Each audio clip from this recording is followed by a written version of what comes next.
New Zealand First Leader Winston Peters has been calling for a commission of inquiry into what he says is New Zealand's role as a tax haven. Mr Peters, of course, was the man who released documents given to him in a wine box about the use of the Cook Islands by New Zealanders to manage their tax affairs, prompting a 3-year commission of inquiry. He is sitting beside me in the studio. Mr Peters, welcome to Checkpoint. Nice to have you in the studio. Thank you. I'm going to ask you the same question John Key was asked in the Beehive Theaterette about an hour and a bit ago. Is New Zealand a tax haven? It is a tax haven because Mossack Fonseca say so, Bentley's downtown in Auckland say so, all of their correspondents say so. So Mr Key, really, I actually feel sorry for him. He's like a boy that's had a whittle behind the couch and he's denying it to mum, but saying, look, but if I have, then I'll mop it up. Now, this is in all the space of 48 hours.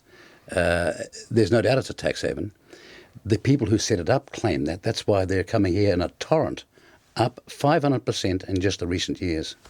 What then should be the response? Because it seems inevitably divided along tribal political lines. So by and large, the National Party and its supporters, which I guess is ACT, are saying there's nothing to see here. The National Party's opponents are saying there's everything to see here. And inevitably, we never progress further than that. Well, that's sad, that, because there used to be an old saying in the National Party, my party, when it's right, should be kept right. My party, when it's wrong, should be put right. Now, where's the second part of that equation?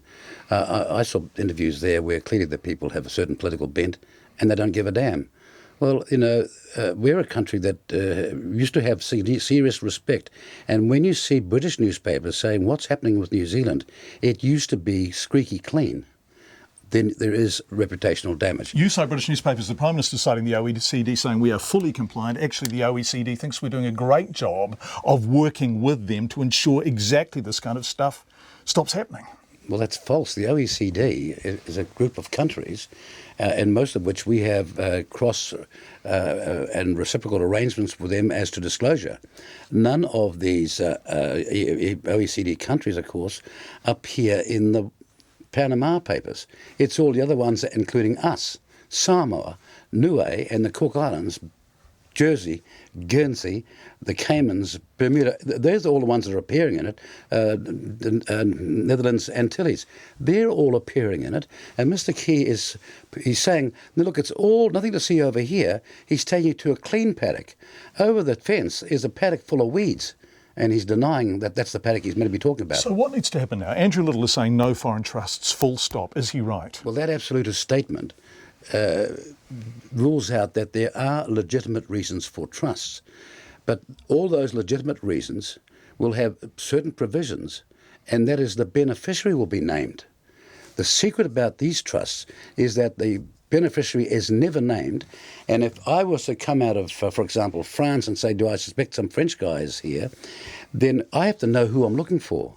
There's a massive haystack of tax evasion, and I have to know the beneficiary's name, which I might know, but I won't know the trust name that I put it in. Okay, reasonably and practically, how is that achieved?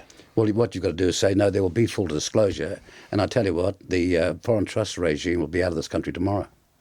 Because they came here for the one treasure we have. That's why they, in the Panama Papers, they call it the Treasure Islands. They came here for the one treasure we have, utter secrecy. And I'm afraid, Mr. Key, please don't go on making those statements, because all of the public relations from Mossack Fonseca and Bentley's, and indeed your lawyer Whitney's reference to the Panama law firm, of the credibility of this law firm in New Zealand, all say that it's a tax haven. But wait a sec, they also came here because we are a stable democracy where, by and large... That's the wonderful part. Yeah, it is the wonderful part. We've got the secret operation inside one of the great democracies in the world. But don't we also offer, for example, and you were talking to me before we came in about women who might be trying to leave a relationship where they are seriously, either financially or in other ways imperiled. They need to start life somewhere else. They're not trying to avoid any kind of tax, but they do need to start over. New Zealand is a sound and sensible place to do something like that, isn't it? The first thing you would do is you tell key operatives in the IRD that is why you're there. You would state the good faith, the bona fides, the legitimacy of your purpose. That's not for wider disclosure. Okay, is this going to play out like dirty politics? In other words, that the people who care don't vote national, the people who don't care do? Well, that'd be very sad, and it'll be a terrible. I mean, it's a very damaging defamatory statement of a lot of National Party people, because I know enough National Party people to know that they do deeply care. They might be conservative, they might be sort of old-fashioned in their ways, but they do think that New Zealand has a set of standards, a certain moral standard that they stoically stick to. None of this is what they will ever tolerate, if only they knew the truth. Okay, so what happens now? Because John Shewan is going to do his inquiry.